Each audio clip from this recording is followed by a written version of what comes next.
Nobody wants to come.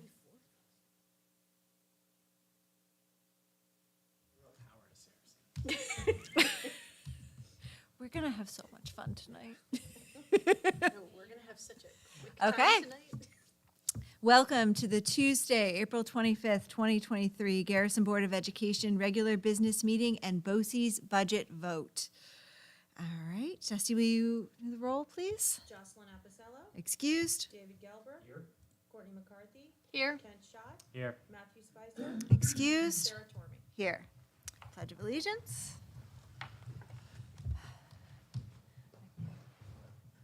Pledge allegiance to the flag of the United States of America and to the republic for which it stands, one nation, under God, indivisible, with liberty and justice for all.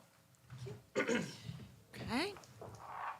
Next, I have accept agenda changes. Does anyone have any recommended changes to this evening's agenda? Okay. Be it resolved, the Board of Education of the Garrison Union Free School District hereby accept the agenda as presented. May I have a motion, please? So moved. Second. Thank you. All in favor, please say aye. Aye. Nays, abstentions. Okay, President's remarks. I don't really have anything this evening, other than I know we have Spring Thaw coming up with the Garrison Children's Education Fund. It's their big fundraiser of the year. We also have the Garrison Children's Education Fund on the agenda later on for accepting their donations. So this is how they raise the money to help support our program. So hopefully many of us will be able to attend and hope to see the community there as well. That's all I've got. We're going to keep this brief tonight. Carl? Okay, I was going to also mention a big thank you to GCEF. I'm sure the board has had an opportunity to look at the list of donations. It's something that we're formally accepting, but yoga, trips, supplemental education, enhancement for arts and performing arts, our spring musical. It is a very long list. So we are just very grateful to GCEF for all that they do for us, and we look forward to that continuing that partnership. The only other thing I'll mention is we have a lot of spring events, and they're very exciting here at the school. We do have a new security system that is fully functional. Please bear with us. When we have groups, it was a little slow a couple of times, just having people move through the new Raptor system, visitor pass system, but we are coming up with more efficiencies.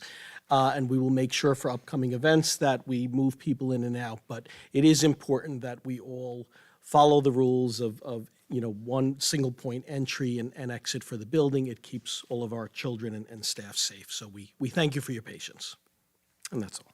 And the GCEF grants included the wonderful pollinator garden that was recently opened. I went to that on Yes, yesterday. Monday. That was just yesterday. Monday was the grand opening, yes. Which I don't know if anyone else was there, but Rachel Arbor and Sarah Stevenson did a lovely little ceremony. The children's read haikus and planted, spread mulch. So it was an exciting event. So thank you to GCEF for that as well. Yes. All right. Anything else? Any questions for Carl? All right. Next up, we have board communications and presentations. So we have a discussion of the facilities use fee schedule. Just to present this for reference, we have adopted a new fee schedule September 21st. That sets the rates for using the buildings, the district's facilities, including $75 for this room, which is the Learning Commons. The gymnasium is also $75 per use. Currently, classrooms are set at $25, and the outside fields are set at $50. There are also terms and conditions listed, which you all have in your packets. The reason we're bringing this forth again is that the Phillipstown Little League put forth a request to use the outdoor field. They're looking for use every day, and that fee schedule that we set is beyond their means to pay. They are a local nonprofit, so we're looking to see if we can work with them and come up with a different fee schedule based on what it really costs us to run that field. So that's what we're here to discuss tonight. We can modify it now. I don't have a resolution set on here. If we wish to change the fee structure, we can do that tonight, or we can wait. How much demand is there to rent our facilities? I'm going to turn that one over to Joe So far, as Director of Facilities. we only have had requests from the CYO and from Phillipstown for the Little League. As only entities that have requested to use the fields or the building.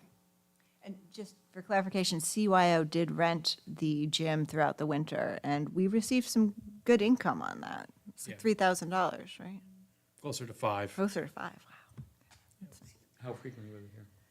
They were here every Sunday for a while, and so we had to staff it as well. So that was So I brought this to the table. Full transparency, I'm not an unbiased observer. I just walked off a Little League field about 20 minutes ago. So basically, the quote for Phillipstown Little League to use the athletic field below for practices for minor players, little like 8, 9-year-old coach pitch type thing was about $3,500. And they had never paid to use that field before. And it's not really within their budget. So I would like to bring a resolution. It's not formal, I guess. I don't know how to, or have a discussion, then possibly just consider a resolution to not charge them. In looking at the rest of the community, Haldane does not charge them for the use of their field over at the high school. I think when we did this, I don't think we had a very robust discussion and really considered some of the impact of this. So I don't really think $50 per practice on a field that there's no incremental cost to use is probably an appropriate fee. I would like to probably have a more robust discussion this summer and consider not charging them, as Haldane doesn't charge them for this season. They weren't prepared to pay any fee. And then we can figure out whether charging them is appropriate going forward from there, would be my thought on this. If we do choose to charge them or keep that fee, they just simply won't use the field. They'll have to find somewhere else. So it's not that we're passing up revenue. There won't be any revenue. Is there a certain amount that, I don't know if you know the answer to this, that Little League could pay? And I say that because a question for Joe would be, as facilities, is using the field every day for the next, I think it's like 6 weeks or something. I would imagine there would be some wear and tear on the field and something that. They put on there that they want to use it. They want to be able to use it every day. I don't know if they're actually going to use it every day. And the other thing that's in the policy or the rules and regulations, is that what it is? Garrison area community organizations or groups who do charge for participation may rent district facilities. Basically, for what I understand, and then Garrison area community organizations may use district facilities without rental fee, providing they do not charge for participation in the activity or admission to the performance and games. I would imagine all the families, the kids who are part of Little League, are charging a fee. So I would also, whatever we agree to, whether tonight or at the next meeting, I would also think that that should be something that should go back to Little League to say, okay, perhaps they need to up their fee to cover some costs that they weren't expecting, and I understand, like, the kids have already started. You can't just go back to families and be like, ask for more money, but that would definitely be something that's more on the Little League side, or any organization. Yeah, I mean, I think we can have this further discussion about this policy overall. It's my opinion that for recreational nonprofits in the community, whether they charge or not, if we're not having incremental costs related to having them use our facility, we should consider not charging them. I mean, I know CYO we do charge for, but that's opening a gym, heat, cleaning the gym. Down there is just the softball team uses it, and then maybe kids running around for a couple hours. There could be some wear and tear. I would guess that would probably be pretty limited, but. So how frequently would you expect the fields to be used? I would say 2 to 3 times a week is more accurate, probably. Haldane does not charge for, and are there Garrison kids who use the Haldane field? Yes. And I assume that there are Cold Spring kids who use. Yeah, who use our- the Phillipstown Little League is all of Phillipstown, so kids from Garrison and Cold Spring. I mean, the only, frankly, I mean, it seems, I don't feel strongly at all about charging for it, but the only thing I would suggest is that maybe there could be some understanding that an evaluation might be made at the end of the season about wear and tear, or maybe some commitment that you guys are gonna leave it at least in the shape that it came in, or maybe a little bit better. Maybe a flat fee for the use for the 6 weeks, so that there is some payment for the wear and tear on the fields. But a one-time flat fee might be more in line with what you're saying. Especially since they're asking for, technically on the form, they're asking for 7 days a week, but in reality, they're only Well, gonna and use I- it I a would couple like the form to times. reflect what they're gonna use, so that we can then open it up for use to other organizations, should they wish to use it. Because I do know fields are in high demand. I mean, I looked at all the other ones, Putnam Valley's charging, $50 per hour to use their fields. I understand their fields are in better condition Yeah, I mean, we perhaps don't than line ours. these fields or maintain them outside of mowing them, so it's not. Is there a incremental cost, Joe, do you think, to use the field Well, for I wear and think- tear? The more you use it, the more you will have to maintain it, but it isn't isn't a regulation field that we use for games or anything, so it's, we're talking about, maintaining the level of the dirt and keeping it mowed, so, there isn't a lot. Where does the softball team play their games? Play their Oh, games okay. at Haldane. I know in years past, they've had games there before, but that was, So I'm wondering if for this season, we could ask for like a contribution towards the upkeep of the fields for the 6 weeks of use. Something in the ballpark.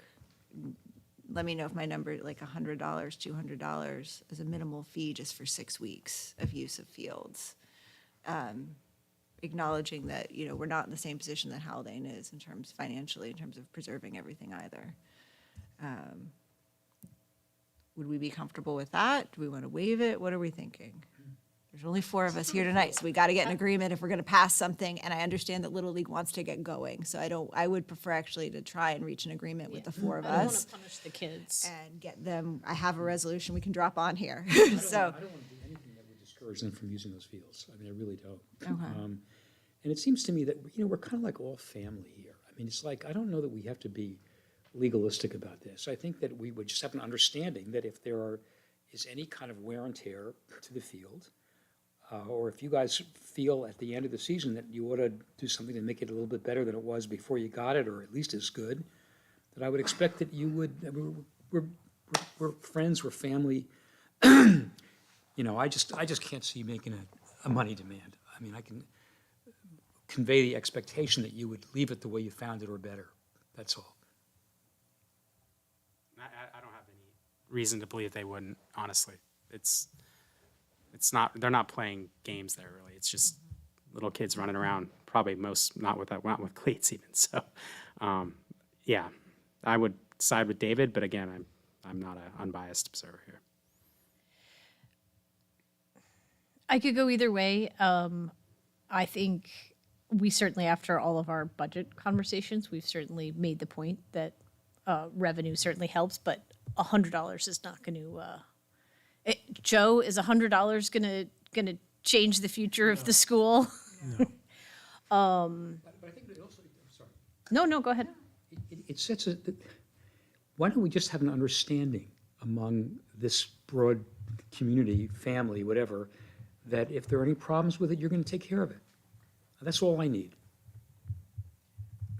I mean, I know that if there were a problem, they would come and fix it. There's no question about that. All right, then, in the interest of getting them playing this season and seeing as we seem to have some agreement, I think we should revisit this while looking at all the schedules of fees for the other districts in the summer. But then, let's get them playing for this season. We will waive the fees on the field.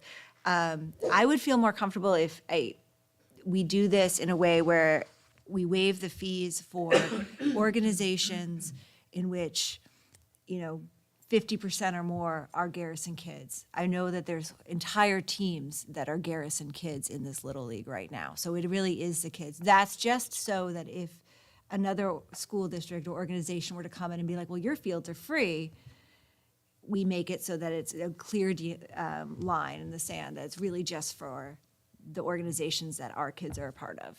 And that's not uncommon. You see that in a lot of the agreements, if you look around, that there's. I mean, you're there's not a- going to get 50% Garrison kids just because Phillipstown is not 50% Garrison, but there are Garrison kids throughout. So you know. maybe the language should be in which Garrison district students participate in the program.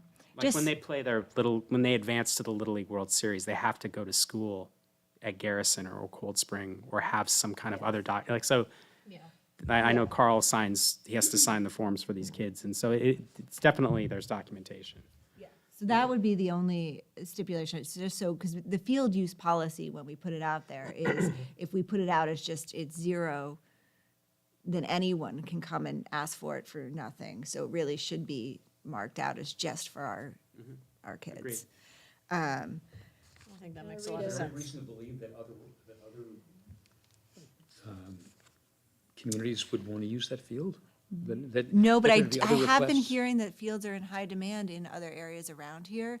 So if it becomes, an issue, if we haven't put the language in, I'd rather put the language in now while we're talking about it so that we don't have to revisit it, backing into it, saying, well, now suddenly Okay. everyone's realized that it's a great place to come practice. Just in case. I don't think we've ever had demand from anyone else, so. We can include that language, I have no problem with that. How does that affect what I'm reading? So I have something else I jotted down. All right. Can I just, want me to just read it Yes. for everyone? Okay. My chicken scratch. Okay.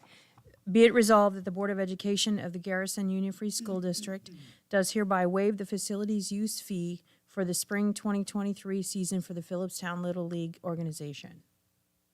I think that gets to what we're looking for. Is everyone in agreement? Okay. All right, Second.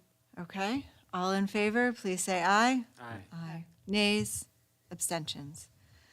I also will add that I agree with David. If Phillipstown Little League wishes to make a contribution at the end of the season towards the field use, and then we could all revisit it this summer, that would be great. All right.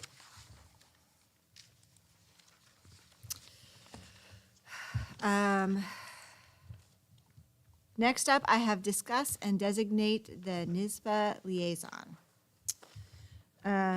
Madeline was our NYSSBA liaison. That's why this is on here. She's no longer with us. We have received the resolutions packet. Now, Dusty, I'm going to ask for your guidance on this. This is, if we wish to, as a district, propose a resolution, they need to receive it by July 14th. Correct. So we would need someone who wants to spearhead that initiative. We did put forth a resolution last year, I don't know if you all remember it, on safe storage. We could look to put that one forth again, but again, we would want somebody leading that charge. We don't have everyone here tonight, so we can also hold off on this unless somebody's dying to take this Well, on. we could nominate Jocelyn for it, couldn't we? What's the date of our reorg meeting? Reorg meeting is the 12th. Oh. Yeah, of July. Okay. Yeah. Anybody excited about being the NYSSBA liaison? So the requirement, then it's attending the meeting virtually on Monday, the So- 16th? We will have a new NYSSBA liaison possibly at the reorg. This is just to get the resolutions through, should we wish to do a resolution. So what we're looking for here is somebody to gather any recommended resolutions, look at them, put them forth, which is what Madeline, I think Matt worked with her. We could nominate Matt. He's not here either. I nominate Matt. Good writer. Matt did a great job last time. So I'll talk to Matt about that, and I think we should put forth Matt. Good plan. Maybe he's going to be here next time, probably after that. No, I'll speak with Matt about that. I agree he would be a logical choice, seeing as he worked on the wordsmithing of the last one last time, and see if he's willing to do it just for those few months until the reorg when we look at somebody. All right. want to revisit this at the next meeting? I think we should revisit it. Okay. I mean, we can go forth and nominate him tonight, but I want him to show up to the next meeting, not be that mad. All right. Next, I'm going to keep going here. All right. BOCES administrative budget vote and board election. All right. I'm going to read the recommended action, then I'm going to have discussion here. Whereas the Board of Cooperative Educational Services of Putnam Northern Westchester County, therein BOCES, has proposed its tentative administrative budget for the 2023-2024 school year, July 1st, 2023 through July 30th, 2024. Now therefore be it resolved that the BOCES tentative administrative budget for the 2023-2024 school year in the amount of $10,999,870 be and hereby is approved by the Board of Education of the Garrison Union Free School District. May I have a motion, please? Second. All right, I'm going to speak to this a little bit. Just to clarify, it's a big number I read out. That is their budget. We are one of many districts contributing to this. That's correct. We're not approving that much money. And then we all have a pamphlet here, the budget pamphlet for BOCES. The reason we're meeting on a Tuesday, for fun fact, is because every district is voting on this budget tonight. In the state. For their BOCES. Does anyone have any questions on the pamphlet? Anything you want to share? Yeah, well, I would just say, I think one of the most important things, we do use BOCES services. They do a fantastic job. And I want to say on behalf of the district, we appreciate, they're very mindful that we're in a tax cap environment. And on the first page, they do show how over a 6-year period, they have worked very hard to stay within the tax cap. So in other words, the fees are increasing, for example, next year at 1.9%. So under that 2% tax cap. And as a district that is facing some financial challenges, we've looked at many areas that were increasing at a much faster rate than we could raise revenue. So at least this is some comfort in that our BOCES expenses will not outpace our ability to raise money under the cap. So I think that's a good thing. As far as the quality of the services, Putnam Northern Westchester is outstanding.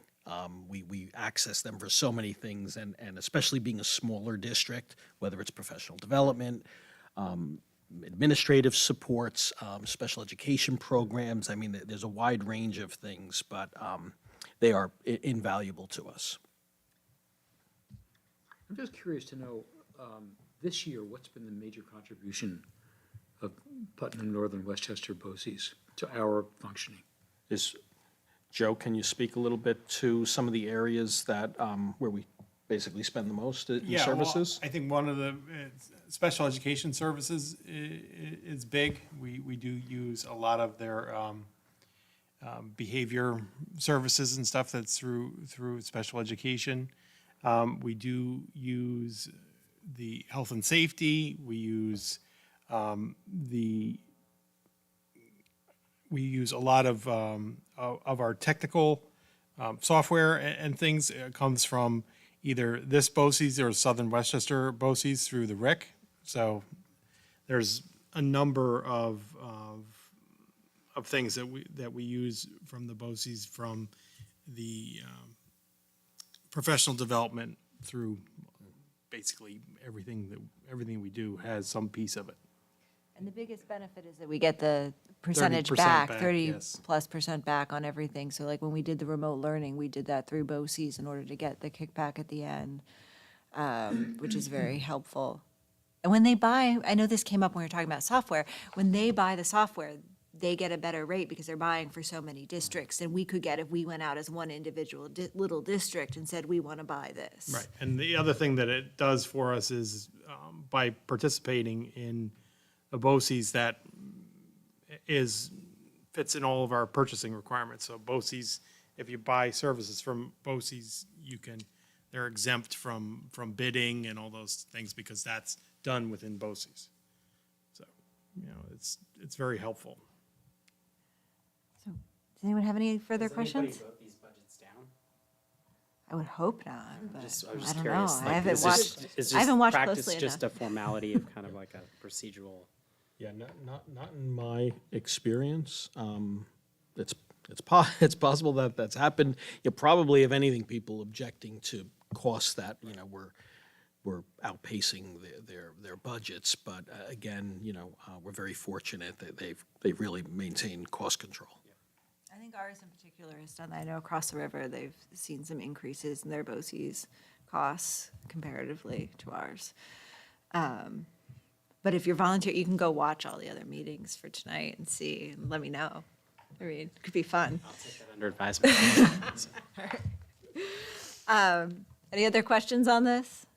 All right, I'm going to go ahead then. We have a motion on the table, so we're going to go move to a vote. All in favor, please say aye. Aye. Nays? Abstentions? That brings me to the election of the Putnam Northern Westchester BOCES board members. Be it resolved, the Board of Education of the Garrison Union Free School District cast its vote for the following candidates to fill 3 vacancies on the Putnam Northern Westchester Board of Cooperative Educational Services for 3-year terms, commencing July 1st, 2023, and expiring June 30th, 2026. May I have a motion, please? So moved. Seconded. Thank you. So they have 3 candidates for 3 slots. The board candidates are listed below. We have one from Carmel, one from Brewster, and one from Briarcliff Manor.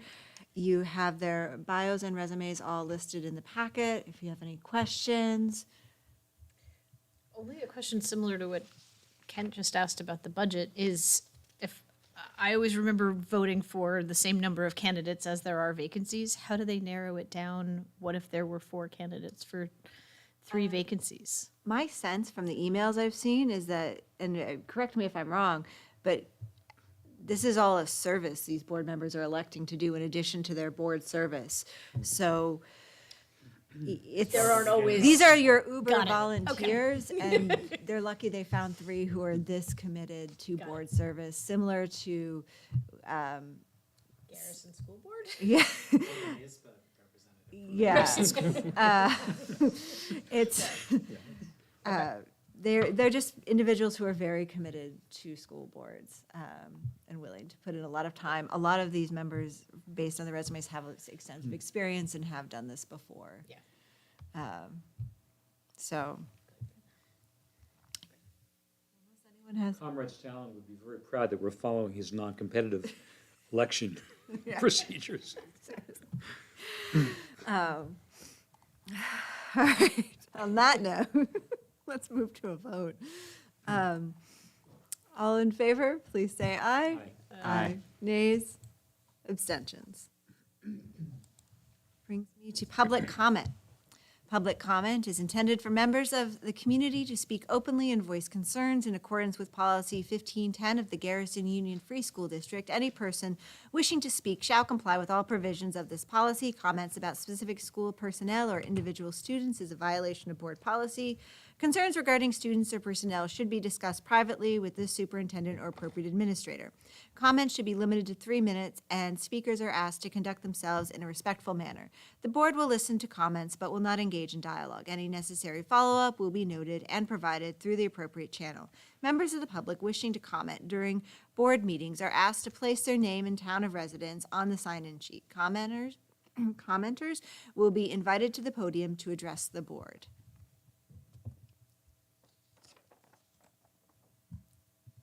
I don't have anyone on my sign-in sheet, so I'm going to keep going. We'll have another public comment later in the evening. Accepting the minutes. Be it resolved, the Board of Education of the Garrison Union Free School District hereby accept the minutes of the regular meeting of April 12th, 2023 as presented. May I have a motion, please? So moved. Seconded. Anyone have any questions or comments on the minutes as presented? Okay. In favor, please say aye. Aye. Nays, abstentions.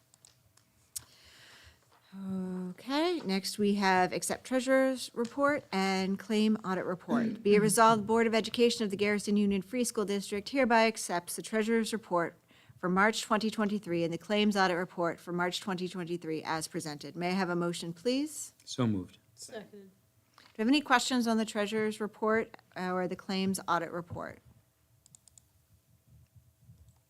Just note that the claims auditor is one position that does report directly to the board. And I was just pleased to see that our current claims auditor has caught some of the checks that were in different amounts and made sure those issues were resolved, so. Okay. All right, then. Go ahead and move to a vote if there's no questions or comments on that. All in favor, please say aye. Aye. Nays, abstentions. All right, next we have the request for approval to amend employment agreement, District Treasurer. Be it resolved, the Board of Education of the Garrison Union Free School District, upon the recommendation of the superintendent, hereby approves the agreement of the terms and conditions of employment for Genevieve Mulhare, District Treasurer, and further authorizes the superintendent and board president to execute said agreement and ratifies and approves the payment of money contained therein. May I have a motion, please? So moved. Seconded. Thank you. Carl, did you want to speak to this one briefly? Sure, just a few things. You may recall Genevieve started with us about 3 years ago. This position was created to make sure we had separation of responsibilities within the business office. Our auditors did recommend it. She's been doing outstanding work. She had many years of experience with the State Comptroller's Office performing audits. She's been invaluable to us. Now, the treasurer is an annual appointment. You will see this appear on the reorg meeting agenda, and that's required by law to appoint your treasurer every year. This is really the terms and conditions of employment, her benefits, her compensation, and what I did is we took her last agreement and I highlighted for the board changes. So Genevieve, to be consistent with the other admin unit agreements that we changed last year and with our two unions, roughly she's receiving a 3% raise each year for the next 3 years is the recommendation. In exchange for that, though, her health contribution rate will go up. It's 16% next year, 17% the following year, 18% the year after. Also, she will be paying in retirement, if she chooses to use our benefits in retirement, the same rate that she is paying as an active employee, she will continue to pay into retirement. So those are changes that we've sought with our collective bargaining units.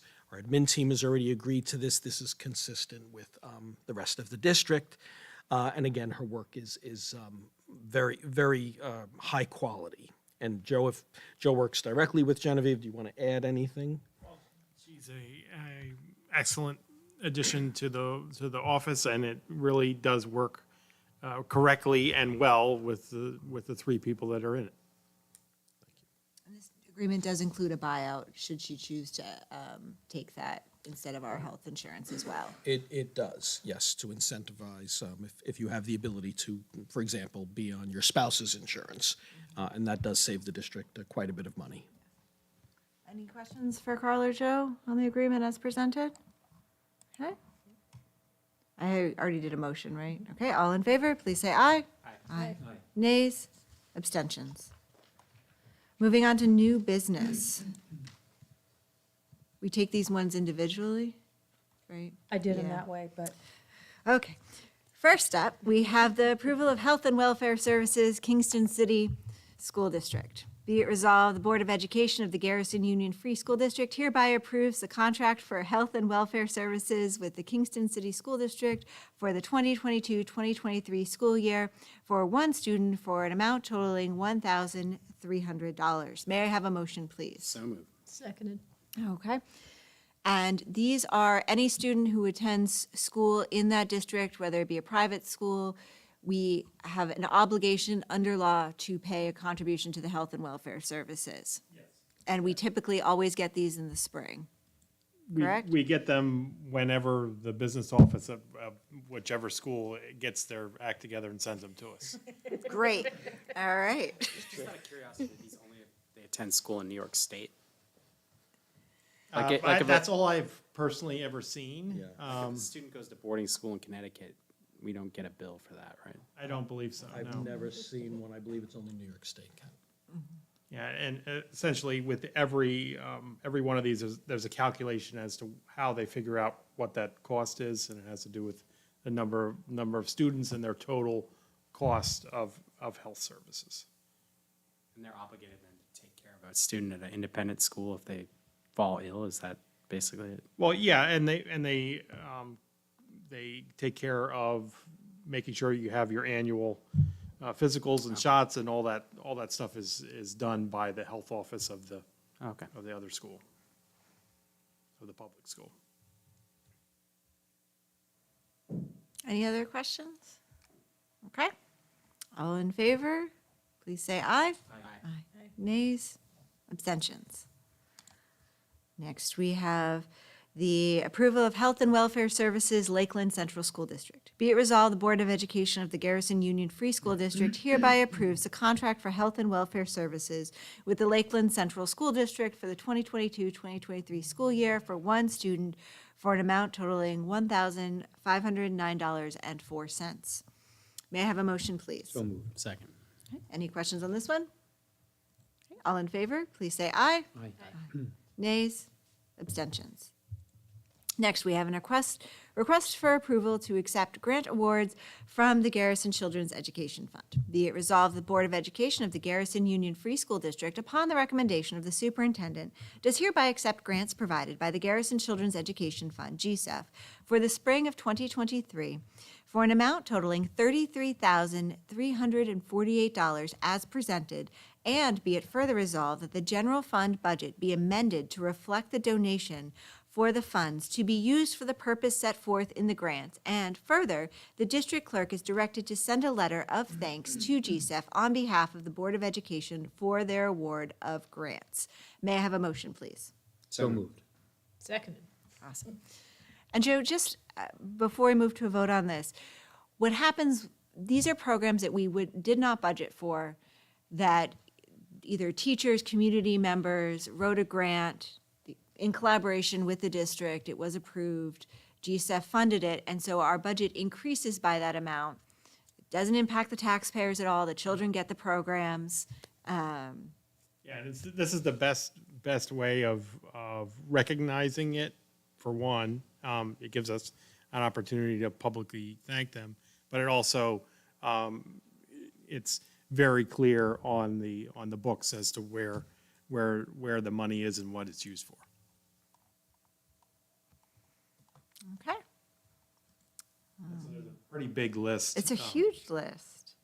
Yeah. A lot of field trips, the climate summit, some of the equipment that's in here, the The rigamajig. rigamajig. So it's quite a varied list. I see GCEF will be funding our upcoming Youth Climate Summit, which is on May 12th of this year, and there's an evening component to that as well this year, correct? Which everyone in the community will be invited to, so that'll be a nice event. Do you have any questions on this one? All right, all in favor, please say aye. Aye. Nays, abstentions. Okay, next I have a request for approval of agreement with the Devereux Advanced Behavioral Health. Be it resolved, the Board of Education of the Garrison Union Free School District, upon the recommendation of Carl L. Albano, Superintendent, hereby approves the agreement between the Garrison Union Free School District and Devereux Advanced Behavioral Health for the period beginning July 1, 2023, and ending June 30th, 2024, as per a Student Individual Education Plan, IEP, and be it further resolved, the Board authorizes the Board President to execute said agreement. May I have a motion, please? So moved. Second. Okay. All right, all in favor, please say aye. Aye. Nays, abstentions. Next, we have a request for approval of budget transfer. Be it resolved, the Board of Education of the Garrison Union Free School District, upon the recommendation of the superintendent, hereby approves the budget transfer for April 2023 as presented at this meeting. May I have a motion, please? So moved. And this is just to pay our electric bill, correct? Yes, so we had one of the electric accounts, we just actually started getting bills from more than 18 months ago. And so that this is to help us cover those bills. Any questions for Joe on this? Okay. All in favor, please say aye. Aye. Nays? Abstentions? Next, we have an approval of real property tax service contract. Be it resolved, Board of Education of the Garrison Union Free School District, upon the recommendation of the superintendent, is hereby approved the real property tax service contract with Putnam County Real Property for the fiscal year of 2023-2024 as presented. May I have a motion, please? So moved. Anything you want to say about this exciting contract? Well, frankly, it's a bargain, really, with printing out the tax bills and preparing the rolls. They do an excellent job, and they're very pleasant to work with, so I would highly recommend it. Any questions for Joe? All right, all in favor, please say aye. Aye. Nays? Abstentions? Come to our second public comment session of the evening. Okay, I'm going to go ahead and move on. Board member comment and other discussion. David, anything? Gee, I was hoping that we'd be banning a book or something exciting tonight, but that just didn't happen, did it? I'm trying, Courtney was so fast last time. I'm going for, I want to get in under that record. I see. I'm gonna start speed talking soon, but I wasn't allowed to have coffee, so don't worry. All right. Anything else? Thanks. Courtney? The only thing we didn't mention tonight, and I guess it's because it's not done, we'll talk about it next week, is the Wish Tree Community Book Read, which I'd love to hear more about. I think it was brought about through the DEI committee, and I know Jocelyn worked really hard, and her name was listed on that list of GCEF grants, arranging for every kid in the school, every family in the school to get a copy of Catherine Applegate's book Wish Tree, and there have been read-alongs that have gone out every night, and I don't have a younger kid who's not super enthusiastic, but I hear it's going really well, and I can't wait to hear more about it. So, but I think it's a really great thing that the school's been doing. I'll just add to that, Mrs. Hamig, really has taken the lead with the DEI committee. I mean, they've all worked hard, including Jocelyn, but she kicked off the community read, and did a fantastic job. So maybe we could invite her to the next meeting, just to kind of give a follow-up. That'd be great. Or maybe even some students. So if you'd like, yeah. I'd love to hear some student feedback on the community read. That would be excellent. Okay, we'll arrange it. And, okay, I'll keep That's it. going and then. Anything else? No, I'm good. Kent? No, I just wanted to reiterate that the community really should, I encourage everyone to go to the spring thaw if they can make it. It's a very nice event that annually kind of brings everyone together, from kindergarten parents all the way up to middle school parents, and pretty unique for the school, unique night for the school. So definitely, if you can make it, please do so. 6 p.m. at the Bear Mountain merry-go-round. Yeah. Ride a merry-go-round. With a bar. It's a great night.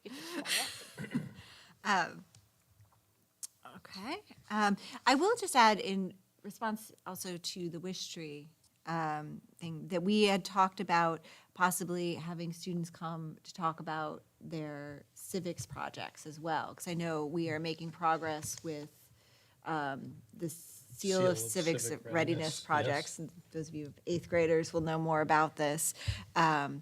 But that'd be lovely if we can hear from some students on that for the board, so that we get to see all the work that's happening in the school. And also note that we didn't have a budget presentation at this meeting, which is why it's 7:46 and we're almost done.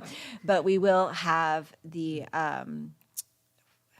budget hearing, thank you for those words, the budget hearing next week.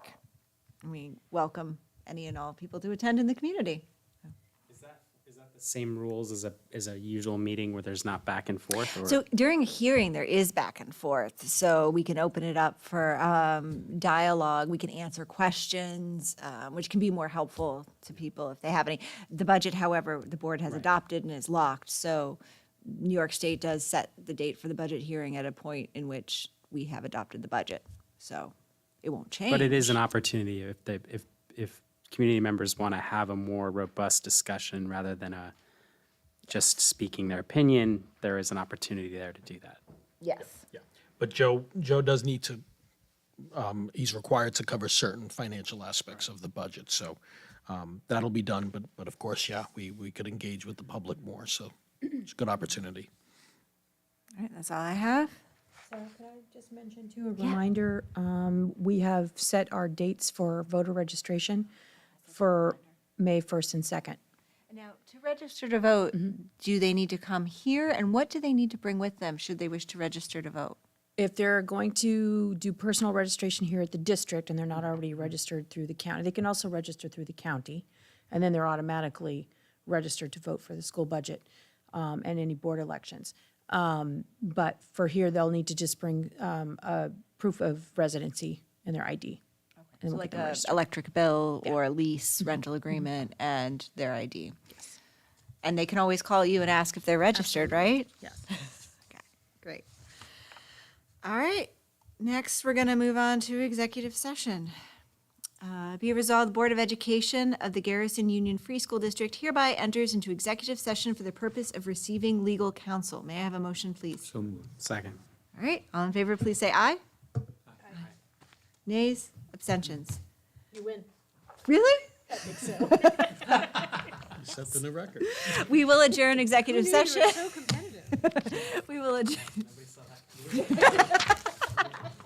We will adjourn executive session without further action being taken.